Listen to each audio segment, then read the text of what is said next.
स्वामी जी, मंच पर आसीन आदरणीय डॉक्टर वेद प्रताप वैदिक जी, मेरे बड़े भाई सरीखे श्री देवेंद्र शर्मा जी, अजय भाई, मेरे बड़े भाई सरीखे श्री ओपी श्रीवास्तव जी, श्रीमती रेणु श्रीवास्तव जी, अन्य सभी सम्माननीय अतिथिगण, स्वामी जी का जैसा निर्देश है, मैं आपसे 15 मिनट में कुछ बातें कहना चाहता हूं, कुछ बिंदु आपके बीच में रखना चाहता हूं। स्वदेशी से स्वावलंबी भारत, ये बात हमें आजादी के 60 साल के बाद कहने की क्या जरूरत है, क्योंकि ये बात तो लोकमान्य तिलक आजादी के पहले कहा करते थे। लोकमान्य तिलक सन 1905 में यही बात पर जगह जगह वर्कशॉप, सेमिनार, सिंपोजियम्स किया करते थे, स्वदेशी से स्वावलंबी भारत। 1905 से 1911 तक सैकड़ों बार उन्होंने इस विषय पर परिचर्चा आयोजित की है। इसी तरह से 1905 से 1911 के बीच में लाला लाजपत राय स्वदेशी से स्वावलंबी भारत की बात किया करते थे।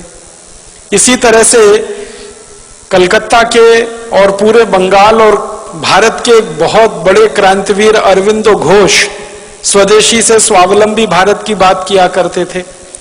हमारे देश के आजादी के एक बहुत बड़े नायक महात्मा गांधी आजादी के पूरे समय में, माने आजादी के आंदोलन के पूरे समय में स्वदेशी से स्वावलंबी भारत की बात किया करते थे।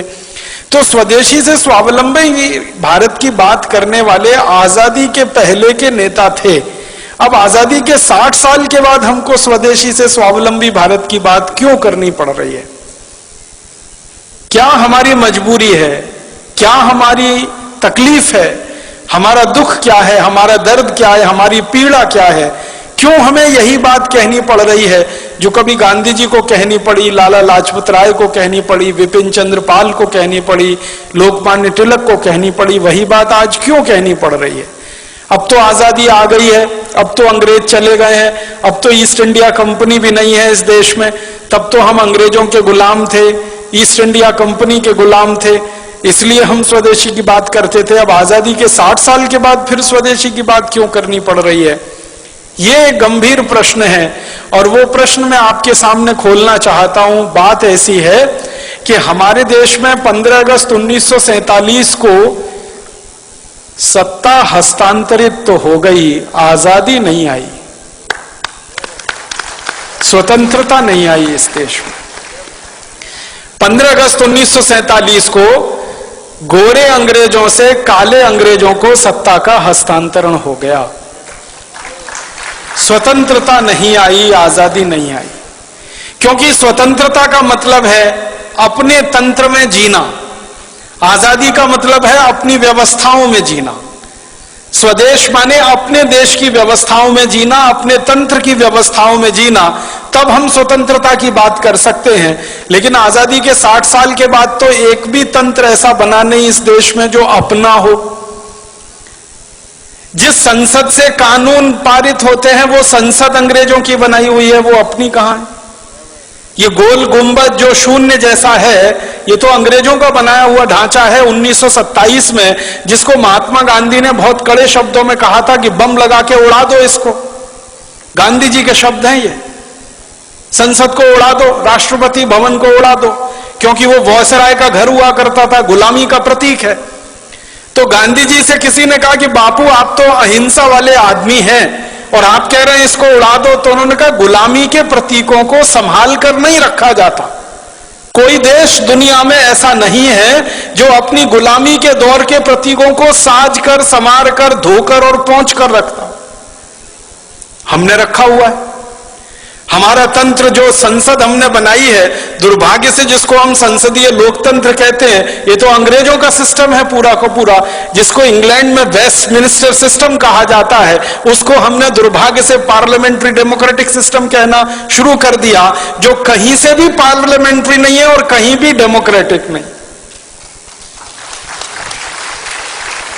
आजादी आई नहीं है, स्वतंत्रता मिली नहीं है, बस इतनी ही स्वतंत्रता और आजादी है जो मैं आपसे कह रहा था कि पहले गोरे अंग्रेजों का शासन चलता था, अब काले अंग्रेजों का शासन चलता है। व्यवस्थाएं सबकी सब वही हैं, कानून सबके सब वही हैं, नीतियां सबकी सब वही हैं, सब कुछ अंग्रेजों के जमाने का आज भी चल रहा है इस देश में। इसलिए हमको आज भारत स्वाभिमान की तरफ से स्वदेशी की बात फिर करनी पड़ रही है, क्योंकि सब कुछ अधूरा है 15 अगस्त 1947 के बाद। मैं आपको बहुत दुख के साथ एक बताना चाहता हूं, अंग्रेजों ने भारत को गुलाम बनाया और भारत जैसे 50 देशों को गुलाम बनाया। उनमें से कुछ देश हैं जैसे कनाडा है, ऑस्ट्रेलिया है, न्यूजीलैंड है, ये एक ग्रुप के देश हैं। भारत है, पाकिस्तान है, बांग्लादेश है, ये दूसरे ग्रुप के देश हैं। मॉरिशस है, श्रीलंका, ये तीसरे ग्रुप के देश हैं। ये ग्रुपिंग किस तरह की है?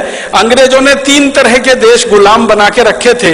एक देश को अंग्रेज कहा करते थे self governing colonies. Self governing colonies में ये था कनाडा, ऑस्ट्रेलिया, न्यूजीलैंड, ये अंग्रेजों का गुलाम था, लेकिन इनकी कैटेगरी थी सेल्फ गवर्निंग कॉलोनीज। माने वो देश कुछ कुछ अपने हित के कानून खुद भी बना सकते थे, लेकिन ज्यादा कानून अंग्रेज बनाते थे। दूसरे ग्रुप में श्रीलंका, मॉरिशस जैसे देश थे जिनको क्राउन कॉलोनीज कहा जाता था उस जमाने में। क्राउन कॉलोनीज में श्रीलंका था, मॉरिशस था, ये सूरीनाम वगैरह ये देश थे। और तीसरा था डिपेंडिंग कॉलोनीज, उनमें भारत, पाकिस्तान वगैरह वगैरह थे।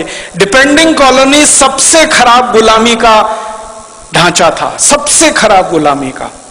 उसमें क्या होता था कि आपको अपने हाथों, अपने देश के लिए, अपनी व्यवस्थाओं के लिए कुछ भी करने का अधिकार ही नहीं है, सब कुछ अंग्रेजों के पास है, आप तो उनके पूरे डिपेंडेंट हैं।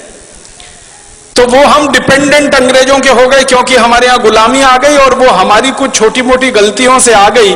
ईस्ट इंडिया कंपनी यहां व्यापार करने के लिए घुस गई। एक राजा था जहांगीर, उसने आगा न देखा न पीछा, लाइसेंस दे दिया व्यापार करने का। जैसे आजकल हमारे नेता विदेशी कंपनियों को व्यापार करने के लाइसेंस दे देते हैं थोड़े से पूंजी के लालच में कि विदेशी पूंजी आएगी, थोड़ी विदेशी पूंजी आएगी। इन मूर्ख नेताओं को यह नहीं मालूम है कि बाहर के बोतल के दिए हुए खून से कोई मरीज जिंदा नहीं बचता। अगर किसी व्यक्ति का खून बनना बंद हो जाए, अगर किसी देश में पूंजी का उत्पादन होना बंद हो जाए, तो बाहर की पूंजी लाकर किसी देश का विकास नहीं हो सकता। जैसे किसी मरीज के शरीर में खून बनना बंद हो जाए, तो बोतल का खून चढ़ाकर कितने दिन जिंदा रखेंगे आप उस मरीज को? आखिर उसको आज नहीं तो कल अपना खून बनाना ही पड़ेगा, तभी वो जिंदा रहेगा। वैसे ही पूंजी की जरूरत है तो पूंजी उत्पादन का तरीका बढ़ाना पड़ेगा, बनाना पड़ेगा, न कि ये कि हम भीख मांग के हमेशा पूंजी लाएंगे। तो विदेशी पूंजी पर आधारित ये देश बनाने के चक्कर में सारे दरवाजे खोल दिए। आजादी मिलने के 50 साल भी पूरे नहीं हुए, सारे दरवाजे फिर खुल गए। फिर से विदेशी कंपनियों का स्वागत है, ग्लोबलाइजेशन है, लिबरलाइजेशन है, प्राइवेटाइजेशन है, हजारों हजारों कंपनियों को बुलाया जा रहा है।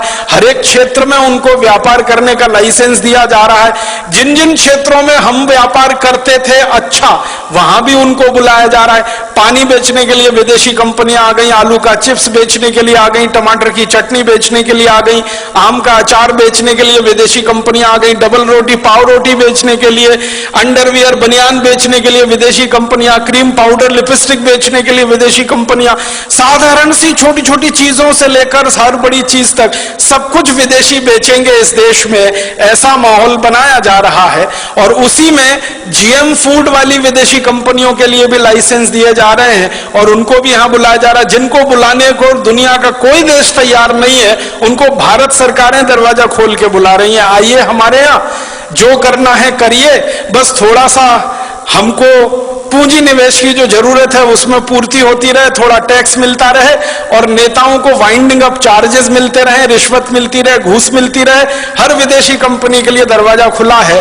ऐसा लगता है कि भारत कोई खैराती धर्मशाला हो गया है जिसमें हर एक के लिए दरवाजा खुला है, सबको बुलने आने की खुली छूट है। अभी थोड़े दिन पहले हम जिनको भगा रहे थे भारत छोड़ो, अब उनको बुला रहे हैं वापस आओ। 1942 में महात्मा गांधी का नारा था इस देश में, क्रांतिकारियों का नारा था क्विट इंडिया, छोड़ो भारत। अब हमारे देश के प्रधानमंत्री और मुख्यमंत्रियों का नारा है निट इंडिया, वापस आओ, KNIT, फिर जुड़ जाओ हमारे देश से। तो इतनी बेशर्म हमारे देश में नेतागिरी आई है, क्योंकि मैंने पहले ही कहा कि ये गोरे अंग्रेजों की जगह काले अंग्रेजों ने ले ली है। दिल दिमाग उनका वैसे ही चलता है जैसे अंग्रेजों का चलता था। आज हमारा देश दुर्भाग्य से पूरा का पूरा खतरे में है, क्योंकि ऐसे नेता देश में कुर्सी पर काबिज हैं जो हर क्षेत्र में विदेशी कंपनियों को बुला रहे हैं। उन्होंने इतिहास से सबक नहीं सीखा है कि एक गलती जहांगीर ने की थी जिसकी सजा पूरे देश ने 200 साल भुगती थी। अब लग रहा है कि जहांगीर ही जहांगीर पैदा हो गए हैं। मुझे तो कई बार ये व्यंग में कहने को मन करता है, जहांगीर मरा नहीं है, उसी की आत्मा हमारे देश के नेताओं में प्रवेश कर गई है। जो देखो विदेशी कंपनी को लाने के लिए विदेश जा रहा है, लाल कालीन बिछाकर उनका स्वागत कर रहा है। हमारा देश ऐसा हो गया। अब विदेशी कंपनियां घुस गई, हजारों की संख्या में घुस गई। इन कंपनियों ने जिंदगी के हर क्षेत्र पर कब्जा कर लिया। सवेरे आप सोकर उठें तो आपका टूथपेस्ट, बाथरूम में जाएं तो शेविंग किट्स, फिर नहाएं तो उसके बाद साबुन, फिर कपड़ा धोएं तो उसके साबुन, फिर बाहर निकलें तो कपड़े पहने, जूते पहने, चप्पल पहने, क्रीम पाउडर लिपस्टिक इस्तेमाल करें, सब कुछ विदेशी। सवेरे से शाम तक, रात को सोने जाए तो मच्छर भगाने वाली अगरबत्ती भी विदेशी, और जिस मच्छरदानी में सोए वो मच्छरदानी विदेशी, जिस बिस्तर पे सोए उसका गद्दा विदेशी, गद्दे के ऊपर चादर विदेशी, सब कुछ विदेशी हो गया। 50 साल पहले तक इस देश में स्वदेशी स्वदेशी स्वदेशी स्वदेशी मंत्र हुआ करता था। आज इस देश के नेताओं ने विदेशी विदेशी विदेशी सब बना दिया। तो आजादी के 60-62 साल में हर क्षेत्र में विदेशीकरण जब हो रहा हो तब स्वदेशी की बात करनी ही पड़ेगी। और आजादी के 60-62 सालों में जब हर क्षेत्र में परावलंबन बढ़ रहा हो तो हमें फिर स्वावलंबन की बात करनी ही पड़ेगी। इसलिए स्वदेशी से स्वावलंबन की बात आज हमें करनी पड़ रही है। मैं आपको एक बहुत खराब बात कहना चाहता हूं, लेकिन वो आपको जानना जरूरी है एक सच के रूप में। हमारे देश में आजादी जब आने के लिए आंदोलन चल रहा था, संघर्ष चल रहा था, तो नेताओं के 2 वर्ग थे।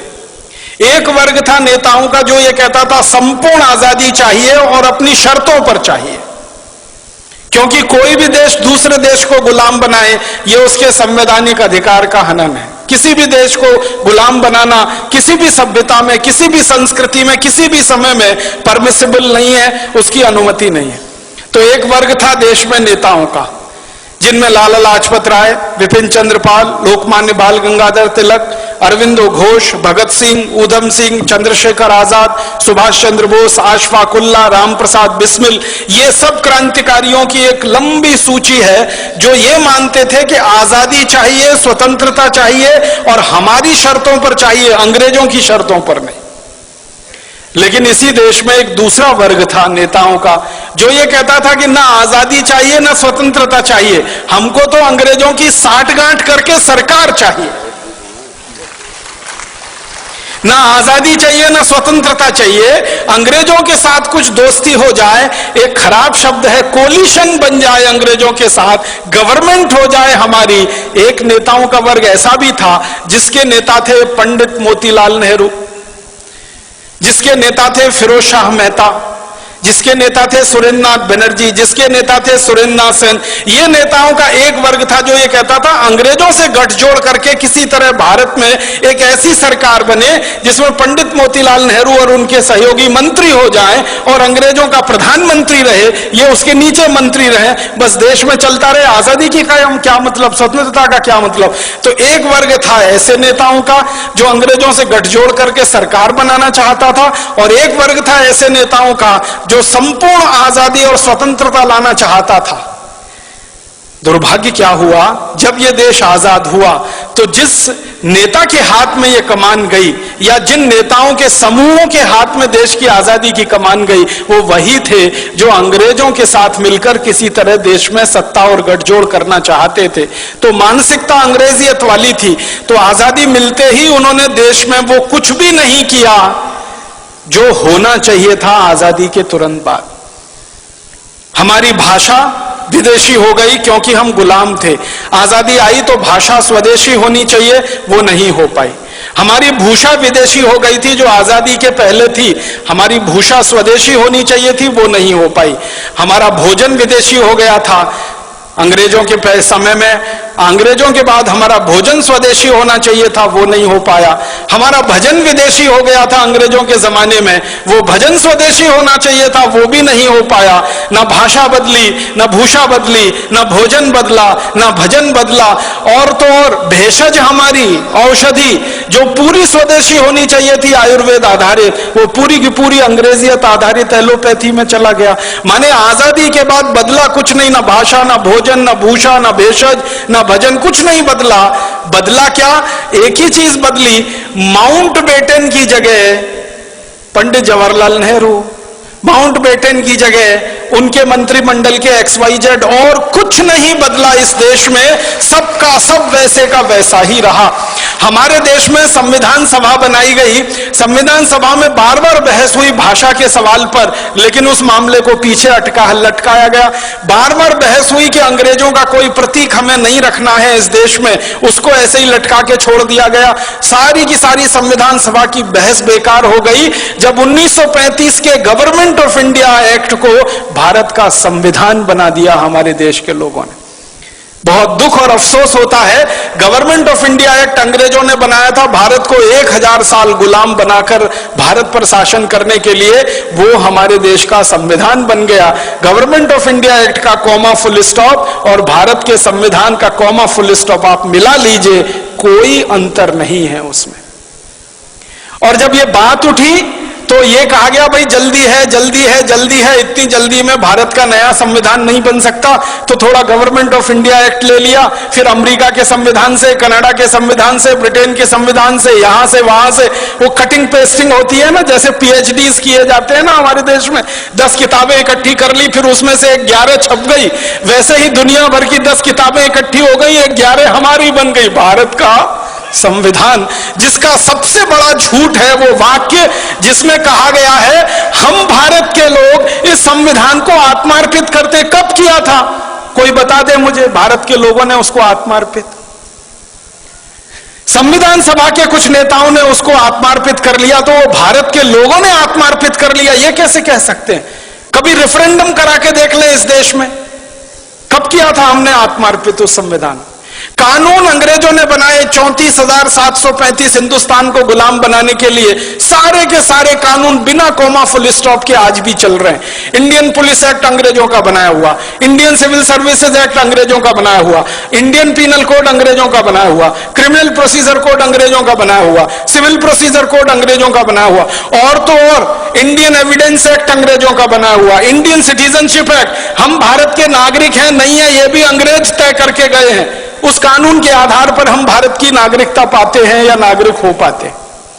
कानून वैसे ही है, भाषा वैसी है, शिक्षा पूरी की पूरी जो अंग्रेज छोड़कर गए थे वही की वही है, स्वास्थ्य व्यवस्था, चिकित्सा व्यवस्था जो अंग्रेज छोड़कर गए थे वही की वही है। हमारे देश की एक भी व्यवस्था नहीं बदली है सिवाय एक नाम बदलने के, कि जहां पहले माउंटबेटन का नाम होता था, कर्जन का नाम होता था, लिलिथगो का नाम होता था, वॉरेन हेस्टिंग्स का नाम था, क्लाइव का नाम था, वहां पर अब हमारे हिंदुस्तान के कुछ देशी नाम आ गए। व्यवस्था सब की सब वही है। और तो और मैं आपको एक शर्म की बात बता रहा हूं, आजादी मिलने के 50 साल बाद तक हिंदुस्तान की संसद में बजट शाम को पेश होता था, शाम को 5 बजे। आजादी मिलने के 50 साल बाद तक। क्यों? जब हमारी संसद में शाम के 5 बजते हैं तो लंदन की संसद में सवेरे के 11:30 बजते हैं। ब्रिटिश संसद में सवेरे 11:30 बजे किसी को सुनना हो बजट तो अंग्रेज सुन सके, इसके लिए आजादी मिलने के 50 साल बाद तक, सन 1997 तक बजट शाम को 5 बजे आता रहा। इतनी गुलामी में यह देश रहा है, इतनी गुलामी। अंग्रेजों ने वंदे मातरम को बैन कर दिया था हमारे देश में। आजादी मिलने के 50 साल बाद तक हमारे देश की संसद में वंदे मातरम नहीं गाया जा सका। ये शर्म की बातें हैं हम सबके लिए। तो इसलिए हमारा मानना है, कम से कम मेरा तो मानना है, आजादी आई नहीं है स्वतंत्र, कम से कम मेरा तो मानना है आजादी आई नहीं है, स्वतंत्रता मिली नहीं है, सत्ता का हस्तांतरण हो गया, गोरे अंग्रेज चले गए, काले अंग्रेज आ गए, देश वैसे ही चल रहा है, व्यवस्था वैसे ही चल रही है। इसलिए ना किसानों की हालत सुधरती है, ना मजदूरों की हालत सुधरती है, ना गरीबों की हालत सुधरती है, ना मजलूमों की हालत सुधरती है, क्योंकि ये व्यवस्था जो आज चल रही है ये तो अंग्रेजों ने बनाई थी लूट के लिए, खसोट के लिए, बर्बादी के लिए। आजादी मिलने के बाद अगर व्यवस्था वही चलेगी और आप ये कहो लूट ना हो, तब तो ये होने वाला नहीं है। लूट तो इस व्यवस्था का मुख्य आधार है। पहले अंग्रेज लूटते थे, अब हमारे ही काले अंग्रेज लूटते हैं इस देश को। पहले अंग्रेज लूटते थे इस देश को और लाखों करोड़ों रुपया लंदन लेके जाते थे। एक अंग्रेज का जानकारी देके मैं खत्म कर रहा हूं। रॉबर्ट क्लाइव नाम का एक अंग्रेज था, हिंदुस्तान आया, बंगाल का राजा बन गया, गवर्नर हो गया, लूटना शुरू किया उसने कलकत्ता नाम के शहर को। 7-8 साल लूटा, लूटने के बाद सारा माल लेके लंदन गया। ब्रिटिश पार्लियामेंट में उसकी शिकायत हो गई। कई लोगों ने उसकी शिकायत की कि इसने बहुत अत्याचार किए हैं भारत में और लूट मचाई है, तो उसके खिलाफ मुकदमा चला। वो अंग्रेजों का पहला और आखिरी अधिकारी था जिसके खिलाफ मुकदमा ब्रिटिश पार्लियामेंट में चला। तो एमपीस कुछ खड़े हो गए और उससे पूछने लगे, भाई तुमने क्या लूटा है, कितना लूटा है?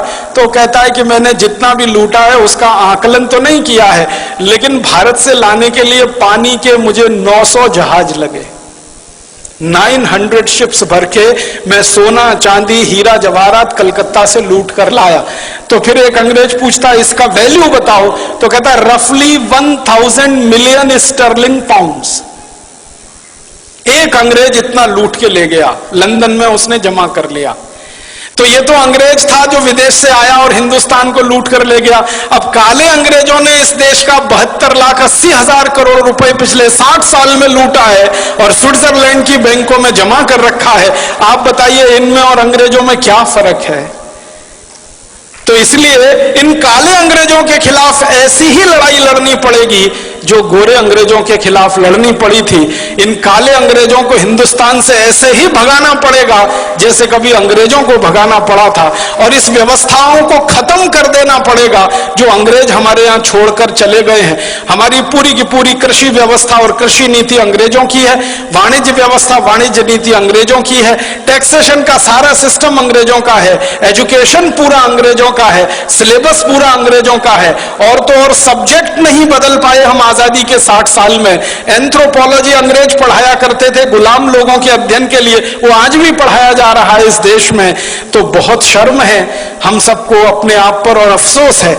इसलिए हमें स्वदेशी की बात, स्वावलंबन की बात फिर कहनी पड़ रही है आजादी के 62 साल में। और एक अधूरी लड़ाई जो छूट गई 1947 15 अगस्त में, वो अधूरी लड़ाई को हमें पूरा करना है। स्वतंत्रता हमें लानी है, स्वराज्य की स्थापना हमें करनी है, स्वदेशी को लाना है, स्वराज्य और स्वदेशी को लाकर ऐसा एक तंत्र बनाना है जो सुजलाम सुफलाम भारत का प्रतीक बने।